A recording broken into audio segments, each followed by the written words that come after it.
All right. uh, if you watch my videos often, you will probably notice right off the bat we are not in my car right now. Nope. No. We're in my bonus room. No, yeah, we're doing something different type because we talked about this. We wanted to watch Belfast, which I don't even think is playing in theaters right now anymore. Yeah, I think it had like a limited release for like a couple weeks, and then it just now it's like on early access. Belfast came out in November, which was when you were on grad student shoots all the time, and so you and I had no time to go see it. Mm-hmm. And then there was tons of other stuff that we wanted to see anyway, so we basically put a pin in this movie. And it's been available on video on demand for like ever since it's been in theater, which is something a lot of movies now are doing as part of because of COVID. This is a model that all kinds of movies are doing now. So I decided that since we didn't have anything else to see, and since this is a movie I wanted to see anyways, because especially with the Oscars coming up in 2 months. Mm-hmm. I thought we would get together and see this one. Mm-hmm. And oh my God, I loved this freaking movie. I did. Like, if I had one word to describe this movie, it'd be pleasant. Yeah. It's a very pleasant movie. This movie is about, it's set in Ireland in the 1960s. And it follows a young boy during just being a child in Ireland in this specific time, which at that time was what they called, I guess, the Troubles, was what it was called. You probably know better than I do. I don't know that much about it either, and they don't explain a lot of it in this movie. Yeah. But it was basically there was a lot of tensions in neighborhoods between Protestants and Catholics in Ireland at the time. And kind of like, and it's one of these things that kind of looks at things like, like Jim Crow in the South and like apartheid in South Africa. It's just one of these things that, every single country around the world seems to have something where one group of people is required not to like another group of people for whatever reason. Mm-hmm. And, it's all about like his growing up and coming of age in this time, with this chaotic incident going on in the background. Mm-hmm. But that's not to say that this movie isn't uplifting. Oh yeah. Or have some really funny moments in it. Especially with Judi Dench. I liked the part where he's talking to the little boy. I don't know who that actor was. I don't know who the actor is, but he's probably some like new kid actor they got for this movie. I love the part where he's talking to his grandfather, played by, was it Ciarán Hinds? Oh, I think it's Ciarán Hinds, if I'm not mistaken. And he's sitting there talking to him, and he's like, he's telling him about this girl in his class he likes. And the teacher organizes students in the class by how smart they are, basically, and how well they do on tests. And so he's sitting there and he's telling him, his grandfather, how he can't get, no matter what he does, he can't get close enough to her in the seat next to hers because she's good on all the tests. And he goes, if she was as stupid as I was, we'd be sitting next to each other by now. Oh yeah, it was good. Oh yeah, it was so fun. Yeah. I loved this movie. If you want to say something, go ahead. I feel like I've been talking for a while now. Yeah, I really don't have I guess much to say about it was a really good. It's about what I expected going into it, and which is good because I was expecting to like it. And obviously, I liked it a lot. And I actually can't even think of anything, I guess, I don't really want to say negative, but any issues I had with it. I can't think of anything that I disliked about this film. I know when it started, you and I had a little bit of a problem finding out what people were saying. These people are very Irish. Yeah. This is very much I'm movie sure is set in Ireland. If I had seen it in theaters, there'd be a lot of moments I think I might have missed out on if I did not have subtitles. Right. That was honestly, maybe that's honestly good that we probably watched it this way, because we wouldn't have been able to get subtitles watching it in theater. I didn't think of that. Yeah. So I mean, I hate that we missed out not getting to see this in a theater, because for one thing, this movie is gorgeous. First of all, I would love to have seen this movie. I'll tell you what this movie is shot like. It reminds me of Roma. Yeah. It is very much shot like Roma, and it reminds me a lot of Roma, where you have just sequences that are told entirely just on the visual storytelling. And yeah, it is beautiful. This is it's one of those movies where every frame's an artwork. Yes, yeah. Just in the way like it's positioned, like, if you're in like a cinematography class, and we learn about the rule of thirds. Yeah. It's like you can like actually like pinpoint how they mapped those out. Yeah, and they do it in really good ways that there's a purpose for it, because you have scenes where like two adults will be talking about either the troubles, or they'll be talking about their economic, like their financial situation, because the boy's parents are played by Jamie Dornan, and I don't know who that actress playing his mom is, but like they'll be sitting there talking about how they're in debt, and it's framed in a way that they're talking, and the little boy Buddy is like in the corner of the screen, and it intentionally does that because this movie is about adult situations from the point of view of a child. And I feel like that was really effective, the way they shot this film. Yeah, and especially that scene, like Christmas evening, where it's like you have the two boys on the couch, the little boys at the forefront, and then you have the parents in the distance, and like one in the midground, then one further in the background. This movie, which really drives that This point. movie does a lot of really great stuff with to convey these themes through the way it's shot, and through characters saying things without talking specifically about things. Like you have the scene with the grandfather. You have these little words of wisdom from like the grandfather, where he talks about, like, he tells the story about like when he's sitting there telling the boy, they're talking about going to Sydney, and he's like, Mommy says that if we go there, people won't understand what we're saying. He says, if people don't understand what you're saying, it's because they're not really listening to you. And then he says like, when I once went to London, people couldn't understand what I said, so I talked with a different accent every single day.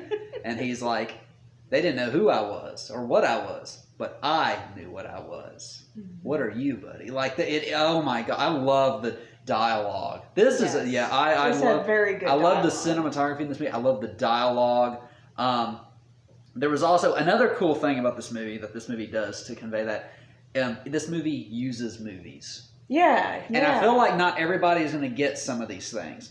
But there's two movies that really stuck out to me in this. One is the first one it shows is that first Western he's watching is The Man Who Shot Liberty Valance. And then later on it's he's watching High Noon, which is when that song comes in, the Don't Forsake Me, My Darling. Yeah. And what's cool about both of those movies being put in this is those are both movies about conflicts of ideals. Liberty Valance is a movie all about the meeting of the Old West and the New Age America, while High Noon is a movie all about pacifism versus violence. So it's really cool that they would use those two kinds of movies in a movie that is all about people at war with each other over ideals. I did really love this. This is hands down one of my favorite movies of the year. I love this movie. This one was really, really good. There is so much to love about this movie.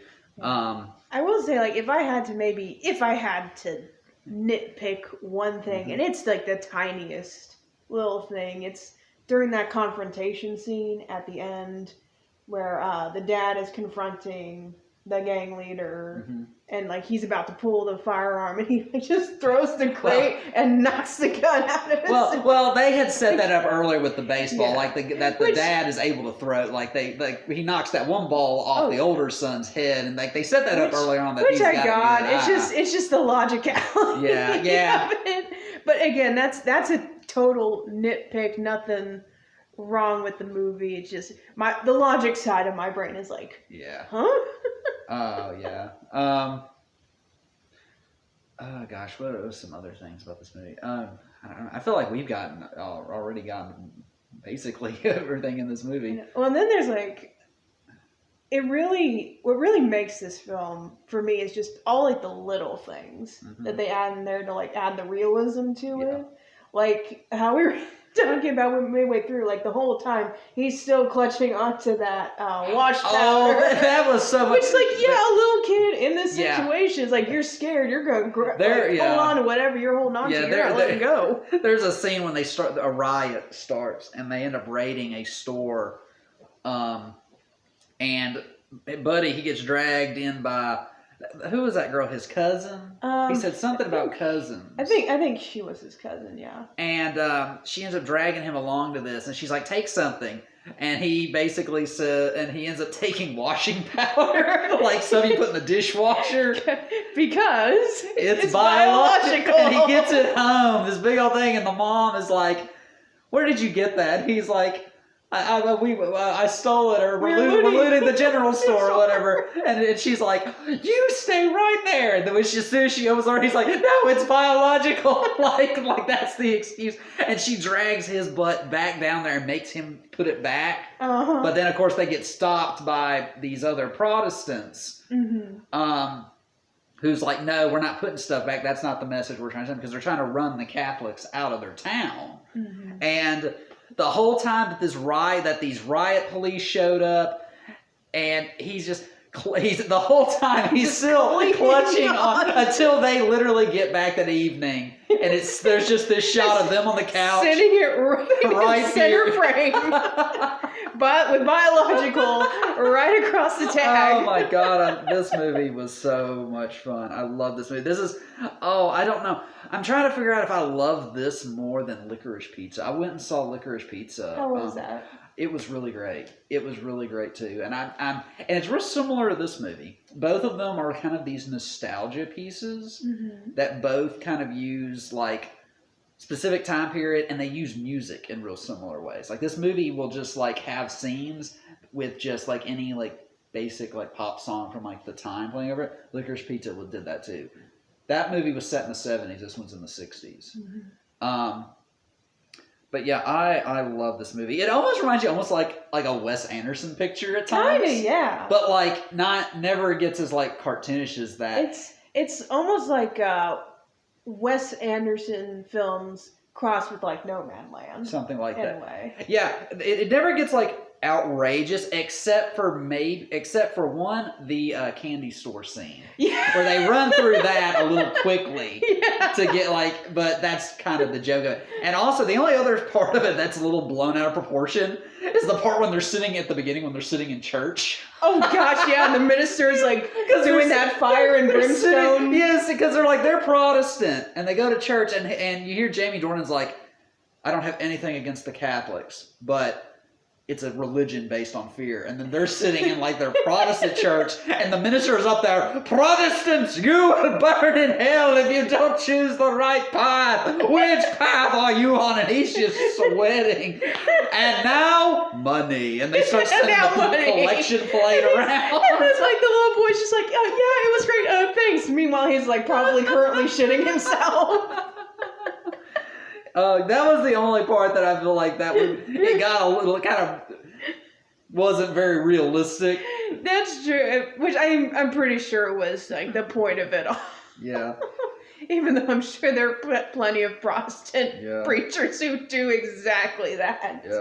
Yeah, that was, and I'm glad to finally see something where I actually like Man, Jamie Dornan can be fucking charming as Mm-hmm. hell sometimes.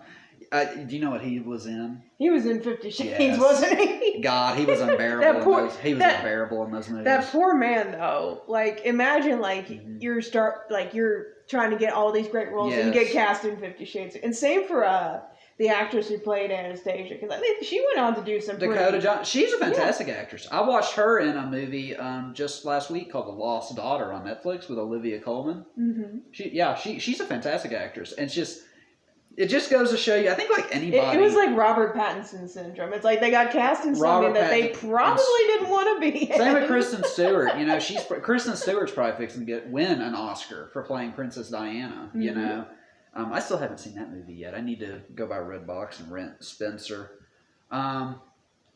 Would you? If we want to go ahead and go to a race, would you go all the way and give this the full 4 out of 4? I would give this a 4 out of 4. This is a 4 out of 4 for me. I love this movie. I have like nothing but good things to Mhm. say about this movie. So Yeah. like I can't even think of. There's really nothing I can think of that I didn't like about this movie. It's directed by Kenneth Branagh, who I have not seen a lot of what he's directed. I know he directed that awful Disney movie Artemis Fowl last year. I heard that did not was not well reviewed. No, it wasn't.